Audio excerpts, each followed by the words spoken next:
the Derek Diamond Experience!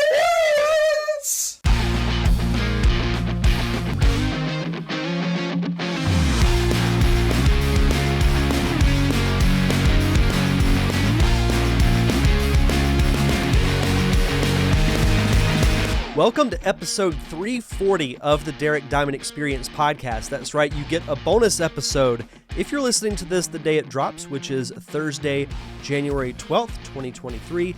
You get 2 episodes of the podcast this week. You might be asking yourself, why 2 episodes?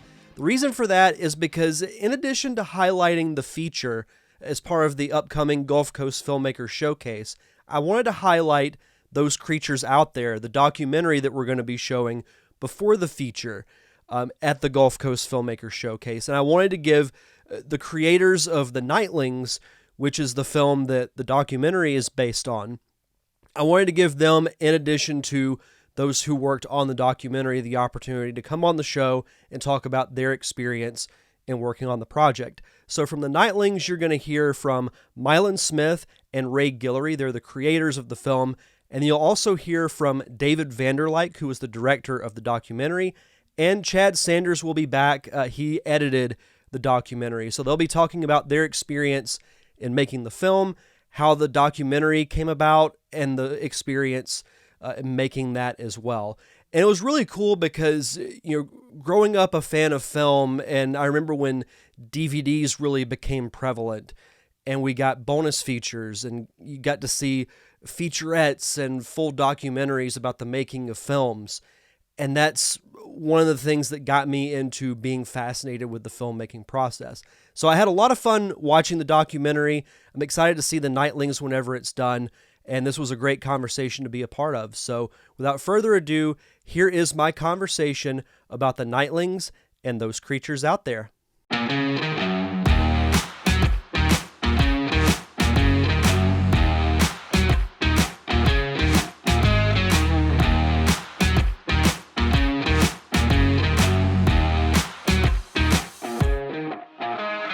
I am here with the creators of the documentary as well as the creators of the film itself, the Nightlings. First up, we have from the Nightlings, we have Milan Smith. Milan, how are you, sir? Oh, good. Thank you. Thank you for having me. Fantastic, absolutely. We also have Ray Guillory. Ray, how are you? I'm doing pretty good. How about yourself today? Doing fantastic. Excited to talk with you both about the making of the Nightlings. And we also have the director and the editor of those creatures out there. We have David Vanderlyke. David, how are you?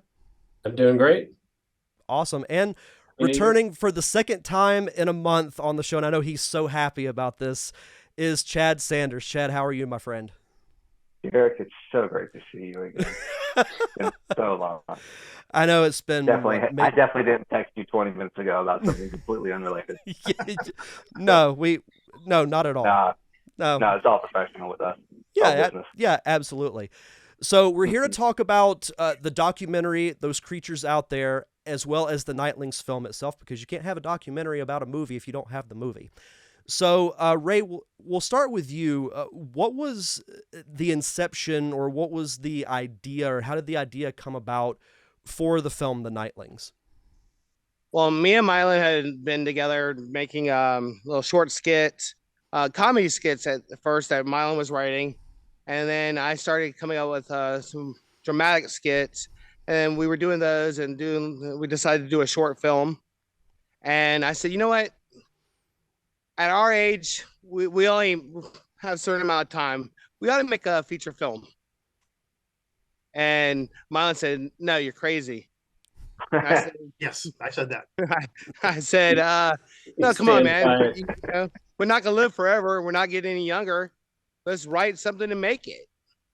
And so we started talking about what we could do, what we could do with our skills, with our budget, with, trying to make it here in our local area. And we started back and forth, and we came up with this idea, the Nightlings. And Milan, I wanted to talk about a comment that you specifically made in the documentary where you said that you were against the idea of doing a feature film, but you eventually came around and you guys made the film. What was it that made you change your mind? So Ray gave that line, as you just said, we're not getting any younger. So in other words, he's saying that we're old. And I just thought about that for a day or two, and I just like, why not?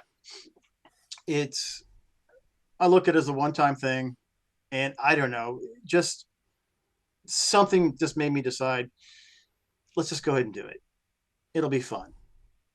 And frankly, it has been. It was a lot of fun. I mean, it's a lot of work, as any movie is, but I've enjoyed it. So thank you, Ray, for the idea. Yeah. And that's the thing I like to tell people too, and it's a thing I've discovered is every day that goes by is one day less you have on this earth, and you might as well go for it. And there is some truth in that, because, you can even look at it with short films. If you don't know if you can do it or if you'll be any good at it if you don't do it. Because there's so many people that talk about making a short film or making a feature film, but it's something completely different to actually do it. So I commend you both for, because I know Chad can back me up on this, is that even a short film is a lot of work.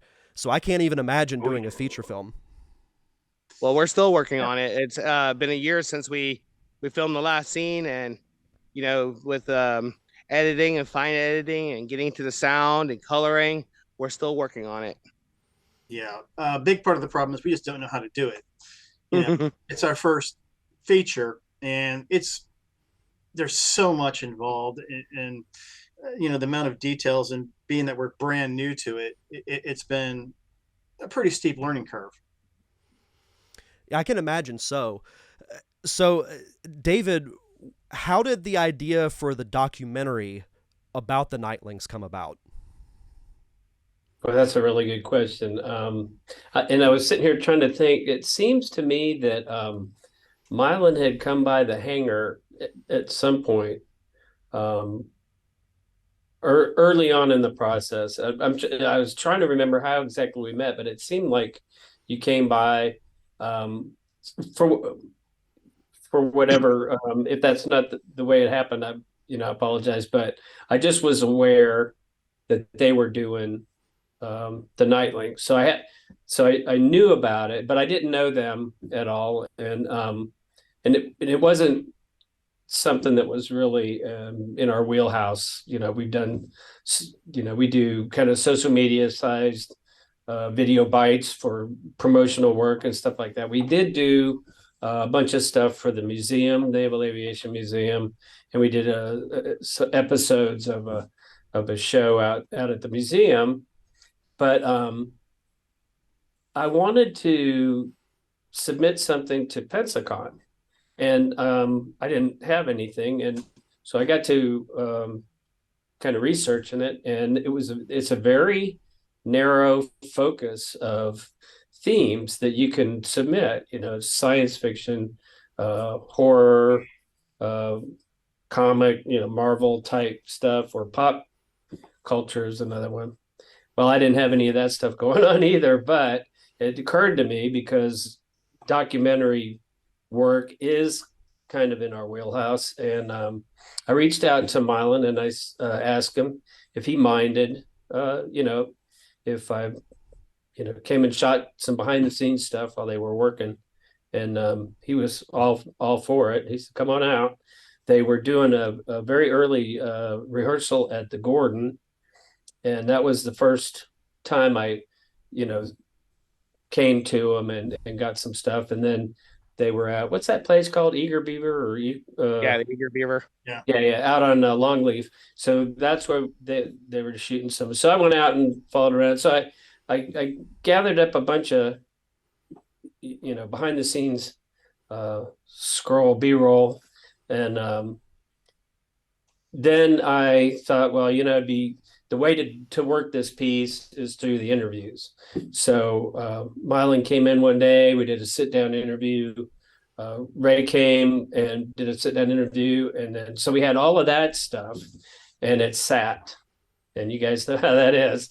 There's a lot of their life is going on the whole time, and somewhere along in there is when I decided I needed to bring Chad in and help with the edits, because it just wasn't going to necessarily get done anytime soon, and I wanted to be able to submit it to Pensacon, and that's so Chad graciously accepted the challenge and I thought he did an amazing job. We worked on it a little bit, and I think it does the Nightlings justice. I think it gives enough tease there for people, that when it does come out, they'll be interested in seeing it, because there's been a little bit of buzz about the release of it. Yeah, and go ahead, Ray. I said we enjoyed the video. We enjoyed the documentary a lot. Oh, Glad to hear it. That's impressive. So Chad, I want to get your perspective on this. So David asked you to do the edit. What was your initial reaction? Like, had you ever worked on a documentary before this? not really. I think I made a fake documentary at one point. And looking back, it's actually structured kind of the same way. It's like a combination of B-roll, but it really comes out through the interviews. Years ago, me and a friend went down to Disney World, and I don't even know where you can watch this, but it's called Can Two Bros Just Disney? It's a big question mark. And we just shot a lot, because you can film in Disney World. You just can't take anything with a detachable lens. You can take your GoPro and wasn't there? I believe there was a feature film that was shot in Disney World and no one knew about it, Escape from Tomorrowland or something along those lines. So we just kind of shoot dumb things that we thought were funny. And then I padded out with interviews that were shot pretty well between me and Andrew. And we had our friend Terry be the fake journalist. He is asking questions, and you hear him off camera asking questions, but it's totally loaded. Like, it's all just pre-written to be dumb silliness. Yeah, I didn't even think about that. But this is the first legit doc. And like Dave said, it all comes from those interviews, where you kind of find the backbone of what you need to make and the story that the content is telling you to make of it. Because, if you try to force into something that's not, then it's not going to work. Well, and the hard part for Chad was trying to find, because I used my my cell phone for a lot, was trying to find good footage that didn't have my finger over the lens. Or the gimbal. The gimbal, yeah. Yeah. Found its way into the shot. Yeah, but it was also, who else was shooting on that? So Benji shot on some stuff too, right? It was Milan. It was I'm trying to think of the name of the guy that did a lot of the other. It's in the credits, but I can't think of his name. William Trotman did a lot of That's it. Yeah. Oh, he was on our movie. Mm-hmm. Yep, he was AC on the feature. Mm-hmm. Yeah, and he did a lot of the behind the scenes. Any of the behind the scenes where he's talking, that's his stuff. But we used it. Thank you, William. Yeah, and I also liked the on location, short little sound bites you'd get with Shannon Williams or Dawn Hamill, and it was interesting watching the documentary because I felt like I knew pretty much everybody in the documentaries. I'm like, oh, I didn't know they were involved with the movie. Oh, I didn't know they were involved with it either. So that was a really cool thing to see. And Ray, do you feel like the documentary captured, because working behind the scenes of a film is such an interesting process because you have so many unique characters and personalities. Do you feel like the documentary really captured that?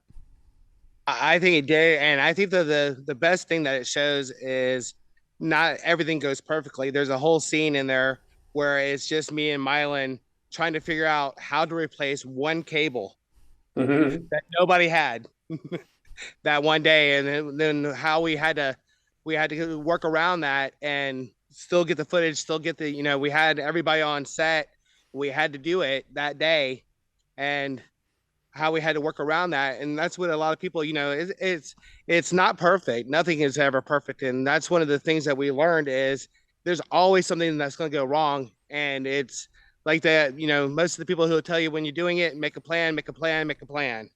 And when we do it again, we're going to make a plan and have a backup plan. That's my favorite quote from Milan in the interview. No matter how much you plan, you probably need to plan some more. Yeah, that's one of the things. My favorite quote from Milan is when he looks directly at the camera and says, "It's going to be one of those days." That's what made me really like. I'm like, okay, I've been here. I get it. I love the long walking shot where he's explaining about the replacement cable, and I'm like, I've been there. I know what that walk is like. Yeah, who would think that nobody would have a HDMI to mini HDMI? Like nobody. I felt terrible that I didn't have one with me. I feel like it's always the one thing that you don't have is what you need. Yeah, if you had it, you would have needed something else. That's just like if any of y'all ever worked in a restaurant, there's a thing like restaurant karma where if you overstaff for a busy weekend, you're going to be dead. But if you understaff people, that's when you get slammed. Like that's kind of what it is with filmmaking. Whatever you prepare for, there's something. Yeah, with totally. I always told my boss, I said, if you want to be busy, I don't prep. Then we got slammed. Milan, I'll ask you the same thing that I asked Ray. Do you feel like the documentary accurately captured the environment behind the scenes of the Nightlings? Oh, yeah, definitely. And I should say, it made us look really good. So appreciate that, Chad. Oh, you're welcome. Well, there wasn't only the problems, but you could tell we were having a lot of fun doing it too. Yeah. And everybody on set was having a great time doing it. And that's part of making the movies too, is no matter how many problems that you have, it's always a great thing to do, is fun. And everybody involved usually has a lot of fun. You know, we weren't Kubrick, so that makes me happy. But we were really lucky too. The people we were working with were there's a good cast. Yeah, great cast, great crew. Except for Milan. What was that? I was making a joke. I said, except for Milan, he was a pain in the ass. I was stressing a lot. Yeah, there's no doubt about that. So maybe I was. No, you were fine, Milan. Thank you. As long as you don't let the stress get to you, that's the important thing. Not let it though, because for people who don't know, movies you get a lot of people together and you can't keep them forever. So you have a certain limited amount of time. And if something goes wrong, you have to crush all that into whatever you have left. And that's not fun. Like that day where we had the cable issue. So we had to find a way to work around it and make up what the time we lost. So it makes very bad days. It's like you said with, planning to make a plan, and then there's those times where you just take the plan and just rip it all up, and you're like, okay, well, I've got to come up with a new one. You got to be really quick on your feet because things will go wrong, and you have to be willing to be very flexible. That is very true. And that's, people don't get that about filmmaking too, is, they assume that it's just this, simple process, like, oh, it's easy to make a movie, but it's really not. No. There's so many inputs. There is.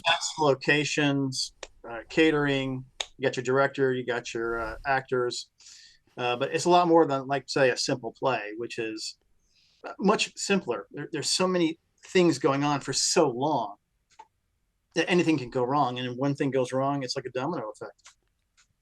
No, you're absolutely right. The 14-hour day, you've been doing it for 14 hours that day, and you're at the end of it, it's 10 o'clock at night, you've been there since 5 a.m, and just one thing doesn't work. You keep doing it and you're like, oh, this doesn't work, but you're just so aggravated and tired by that point that nothing is ever going to work. It's like you have to just decide, oh, this is what we're doing. And that's the tough thing as the director is, you're ultimately the one that has to make the decision, and it's not easy, and you're not going to make everybody happy, but you got to do what's best for the project. And, Chad knows this too. When we were filming the feature, we were running pretty far behind on our second day, and we had to make the decision, do we power through it, or do we push the remaining scenes back and do a third day? And we made the decision to do a third day, and that wound up being the best thing that could have happened. It's a scary decision to make, but you got to do it. Yeah, and when you have people scheduling everything, and that's the hard part too. It's like, hey, we got to do another day. Can we get everybody back in? No, you're absolutely right. Ray, let me ask you this. What was the biggest lesson that you learned making the Nightlings? Is to check and then recheck. Because when you think You got the camera pointed and you got to hit start on record, and you go back and look and you're like, oh, you know what? I think I tapped it just a little bit. And it's always like, you got to check, then you got to recheck yourself and recheck yourself. And it's always good to have somebody else check it. And that's the biggest thing that I learned is always make sure that you're checking what you're doing and then double checking it and maybe have somebody else check it. Because at the end of the day, when you go back, and like us, we didn't have somebody on set. We were really limited on budget. We didn't have somebody on set to check our footage as we were going. So when you get back and you're like, oh, you know what? This was not quite what I thought it was.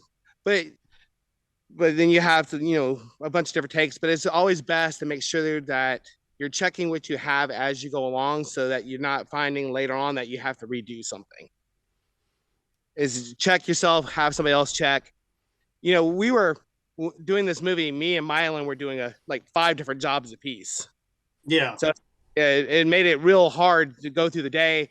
You're setting up the lights, you're setting up the camera, you're setting up the shot, you're setting up catering, you're directing the actors, all this stuff all at one time. And it's very hard. And it's always nice to have somebody, check, recheck, and have somebody check after you so that at the end of the day, you have it right.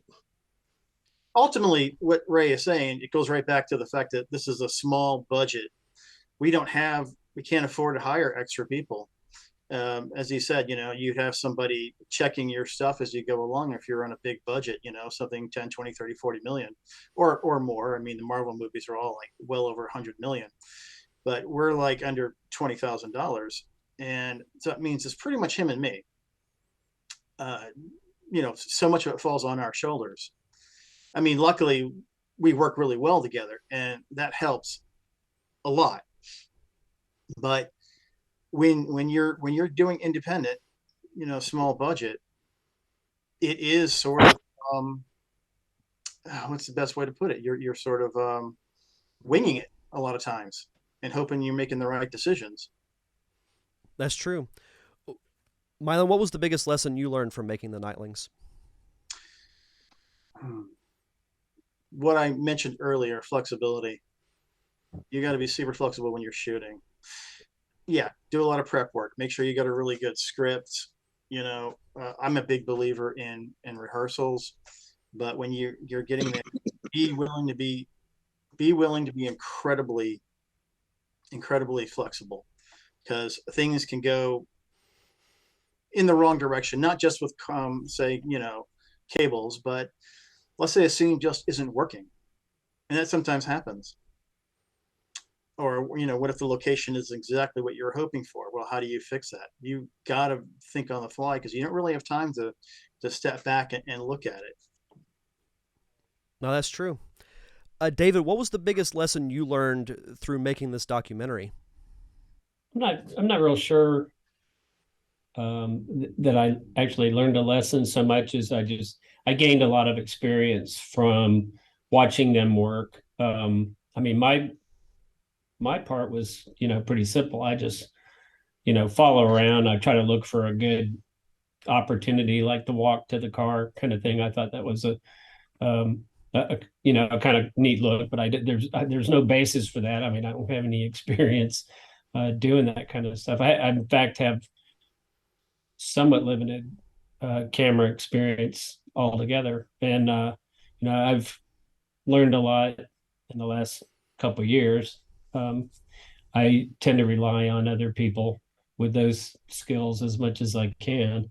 But I think just watching them work was a neat experience for me. And,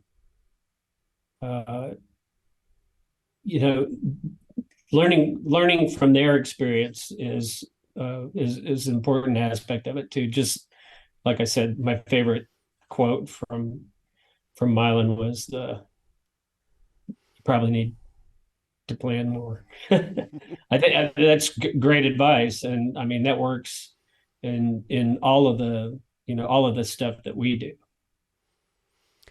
Would you say that doing something like this is something you want to do again, or maybe do more documentaries of locally made films?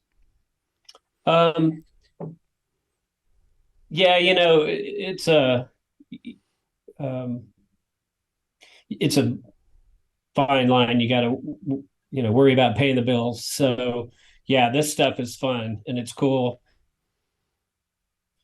And on some level, you can gain some measure of recognition, such as this Pensacon thing, but at the same time, you have to be involved in other projects that actually, work for the business. So right, and So I you did get want those calls are cool, huh?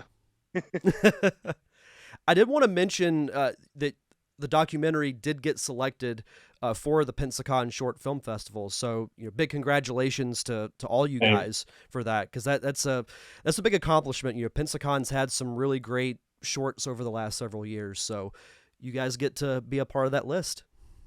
Well, that was it. I mean, we submitted back in August, I guess, so we had to wait until December to, before we even found out. We actually dropped it in Avalonia Film Festival, which is over in Jacksonville, and it actually won an award over there. I don't know if you guys were aware of that or not. And I don't know anything about Avalonia, but you get in that film freeway rabbit hole, and so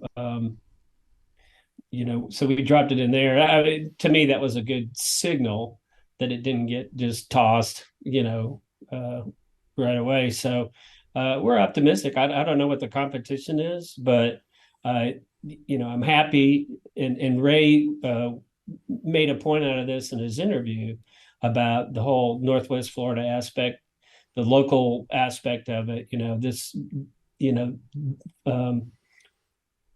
Films are submitted to Pensacon from all over the place. So we felt like, all right, well, it's important that somebody local, is in the mix. So absolutely. Chad, what about you? What was the biggest thing you learned through editing the documentary? It's kind of like writing. If you're stuck, just give it time. It took a while from when I first started getting footage from Dave to like kind of have something kind of finished. And that's just because I had to like find the story. It's all there. And if you just look at it, it seems like, oh yeah, that's what you do. It's these two men making a feature out of their own pocket. They're doing it the most, indie way they possibly can through like sheer grit and grime. They're part of a small community that's very specific to this area, so it helps to highlight that because I assume it would play here a lot. But it also helps to just kind of share our fun little community with other people in places like Jacksonville or wherever we may submit the film. And it's also, it's got to make the movie look good. For sure. And that all was things I had to figure out by kind of just looking at footage for a while. And yeah, I didn't really give Chad a whole lot of direction on that.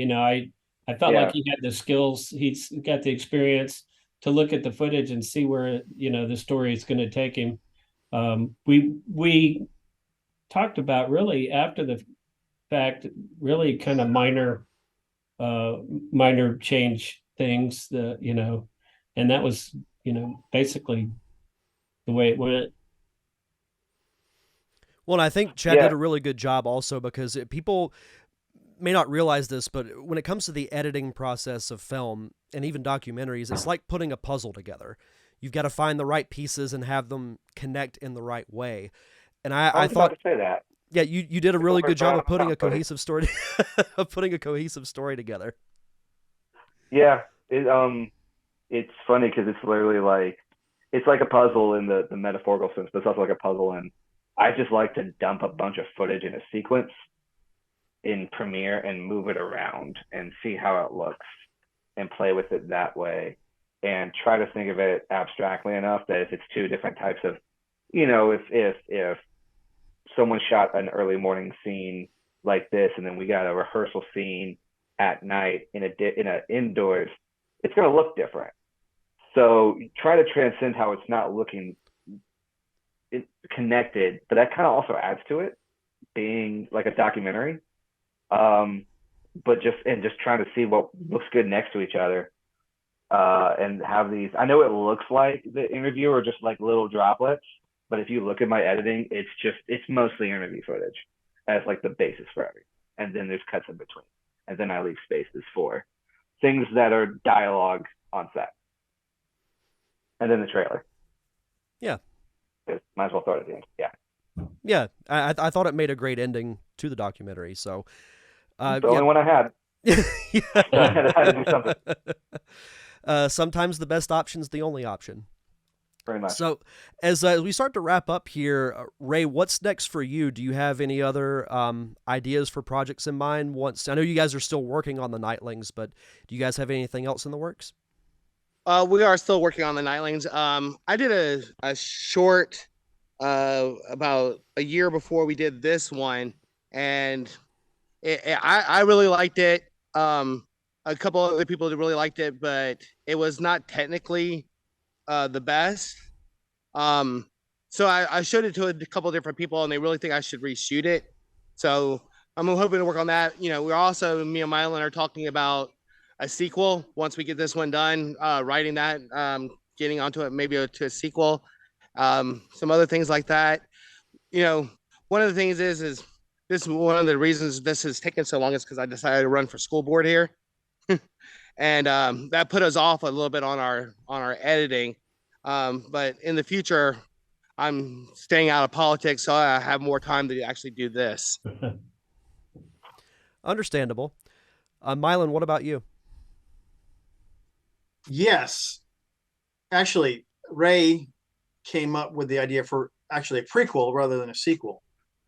And the same thing happened with the Nightlings. I said we really shouldn't do that. And eventually I came around to that way of thinking too. So we are hoping to possibly work on a prequel as soon as Nightlings is in the can.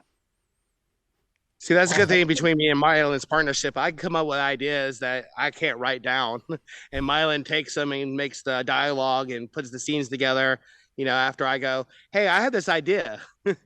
Well, that's why it's good to have a writing partner. That's where it starts. Yeah, I don't have the discipline to write 90 pages. Yeah. Well, what really works well with Ray and I, it was sort of like playing hot potato when we did the Nightlings. You know, he threw out an idea, I took it, and I added something and threw it back to him, and we sort of grew it. Actually, what this got started was it was a contest. It had to be 4 minutes or under, a little short. And if they liked what you did, they might give you the funding to do an actual movie. That's right. And unfortunately, what happened was COVID. No, Sally was Sally, wasn't it? Oh, the hurricane. That's right. Yeah. Yeah. So Ray was completely out of power for 10 days or 8 days or something. Out of power for 5 days and no internet for 15. Yeah. So long story short, we missed the deadline, but we decided to keep pressing forward. So we did a second short based on this. I guess you would call it a proof of concept. So we did 2 of these little shorts, and then we started working on the feature as a whole. Gotcha. David, what about you? Tell everybody about Hellcat Productions. Our big project that we're working on right now, Ben and I started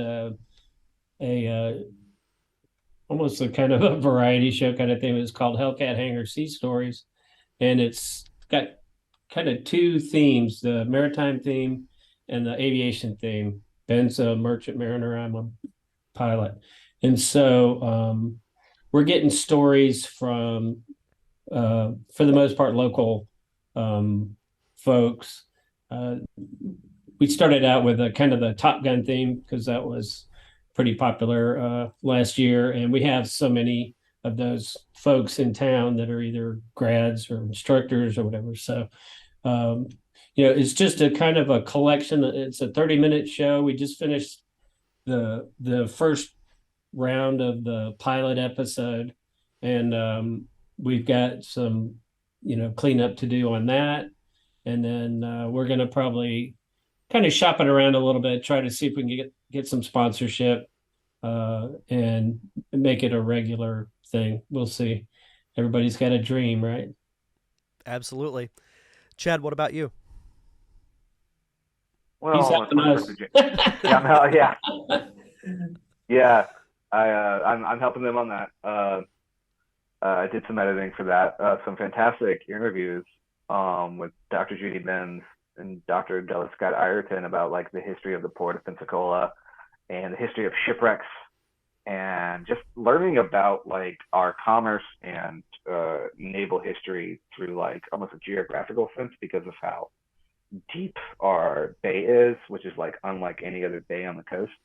Was just fascinating to learn about, much less, edit. And I'm happy to see where it goes. But as far as short term, I don't know if you know this, Derek. I produced this little movie called The Feature that's having a premiere on January 1st. Yeah. I think you like it. Sorry up your alley. Yeah, so we have that premiere, man, and we're just trying to, get tickets for it, get people out to see it. I was working on a script today for something I plan to shoot in about probably 3 or 4 months. And just getting back into any content I can think of making. I took a lot of time off in 2022 of my own personal stuff to try to focus more on work, and I'm starting to wonder if that was the best idea. So I'm looking to still pursue a lot more like personal business goals while also like taking time for myself and to make something, because it just kind of fulfills me more.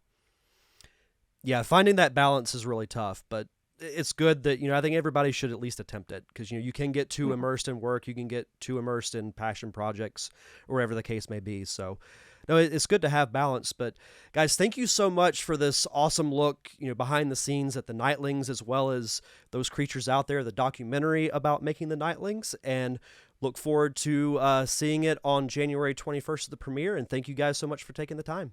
Thanks again to Chad, David, Milan, and Ray for coming on the show to talk about the Nightlings and those creatures out there. Really excited to see the documentary as part of the Gulf Coast Filmmakers Showcase double feature, which will be next Saturday, January 21st, inside the home clubhouse of Blue Wahoo Stadium. Tickets are $10. You can head over to facebook.com/thefeaturemovie. Find the event page for the Filmmakers Showcase. You can find the link for tickets on that event page. For Monday's podcast, we'll be back at our regularly scheduled time. We'll be having our final look at the making of the feature with the 3 remaining cast members, Rob Eubanks, Leah Christine Johnson, and Thomas Carter Rochester. Jeremy Branch will also be returning in the guest host seat. I'll be on the show as well, and we'll be talking about their time in making the film and a little bit of their acting background as well. Really fascinating episode. Hopefully you guys come back and check out that fun conversation. But until then, you can check out past episodes of the show on Apple Podcast, Stitcher, Spotify, wherever you get your podcast. Special episodes are also on YouTube. To find everything Derek Diamond Experience related, just head over to linktree.com/DDiamondPodcast. You can find the social media where you can subscribe to the show. YouTube, all that stuff is all at linktree.com/DDiamondPodcast. And if you could, please leave a review. The more reviews I get for this show, the more visible that the show becomes to the podcasting public. It becomes more prevalent the more reviews you get when people are searching for new podcasts. So it just takes a couple of moments to do. So if you could just leave a review, I would very much appreciate that. So that's going to do it for this week's show, and we'll see you guys back here on Monday for another episode of the Derek Diamond Experience podcast.